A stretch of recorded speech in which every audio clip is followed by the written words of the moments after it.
Yo, what's happening, my charge people? Welcome back to the channel. So yeah, it's been a while since I've updated you about the Supra because it's been off the road. So what we're gonna do, we're gonna show you all the goodies that we've got for it, and fingers crossed we're gonna get it running back on the road very soon. Hopefully this week it should be running. So hit that like button, comment, share, subscribe, and stay charged for more, yo.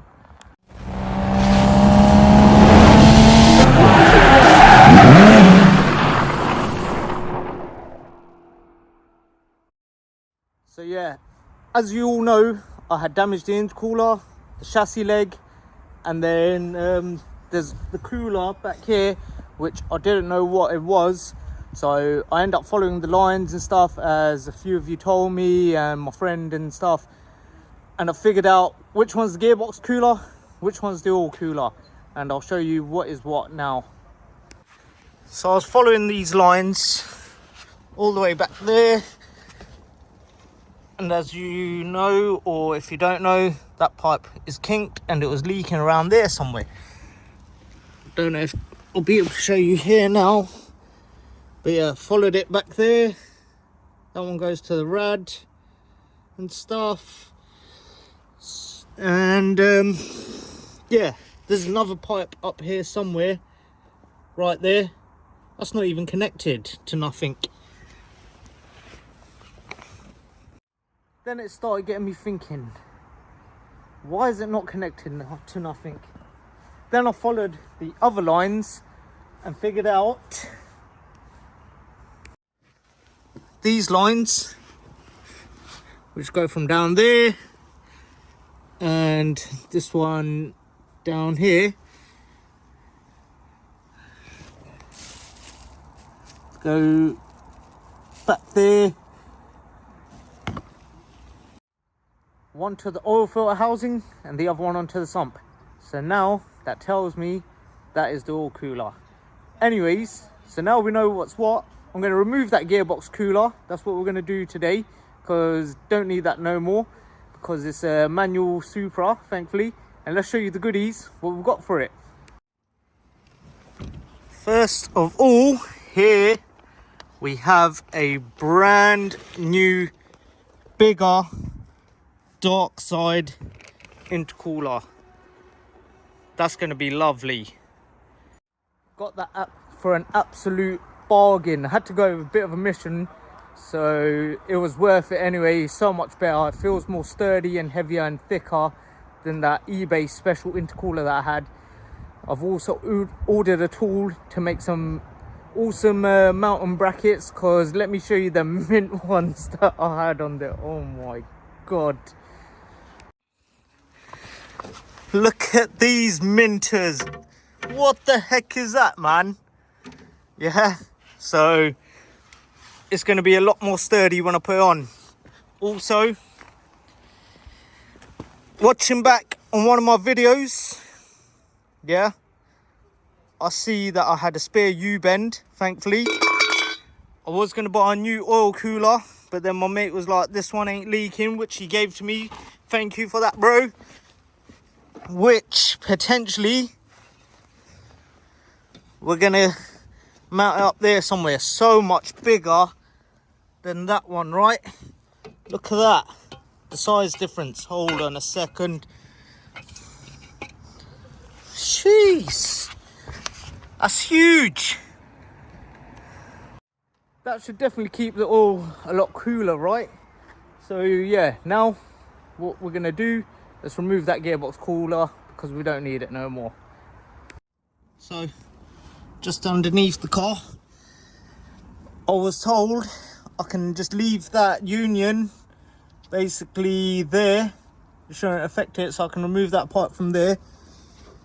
The hard lines connect to that, so I'm going to just quickly remove this bracket, because hopefully you ain't going to really need that. Well, don't need that. And then we'll take this all off one piece. Right, that bracket's off from there. Look at this mintage bracket over here. Sturdy, mate, sturdy. Get that in there. Look at that. It's literally hand tightened. What a joke. Anyways, we're gonna make up some new ones. Now mine. Maybe a wee little bit more.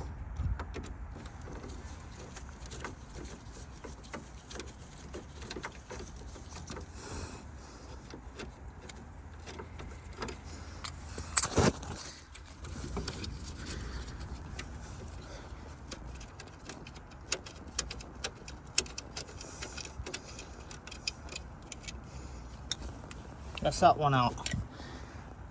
And now, take that out.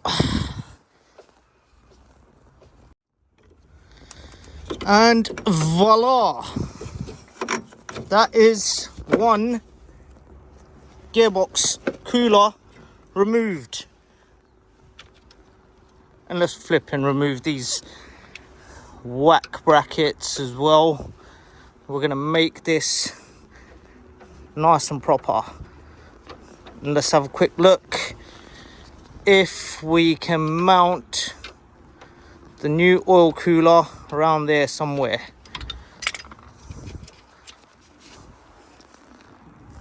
So once I remove that oil cooler, but before that, I need to see where we're gonna mount the new oil cooler and then get the lines made up. But yeah, that's gonna be a lot bigger. And then the intercooler obviously needs to go in front, and yeah, still quite a bit to do, but we'll get there. Right, so if you can see behind me, I'm thinking if I make some nice mounting brackets around there, hopefully it should sit sturdy, but then I need to mount up the intercooler and everything as well. So I don't know if I can really remove the oil cooler right now because I don't want the oil leaking out, but I need to get oil lines made up. So I need to get the oil cooler mounted up as well, first of all, to see where I'm going to actually put it. Also decided, let's remove the oil cooler. Let's show you. That's mint, right?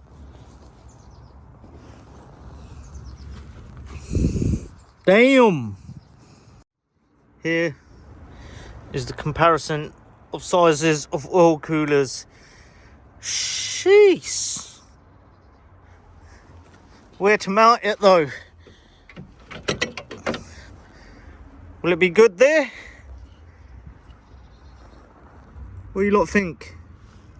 And yeah, other than that, if you like this video, like, share, comment, subscribe, and stay charged for more, y'all. Cheers!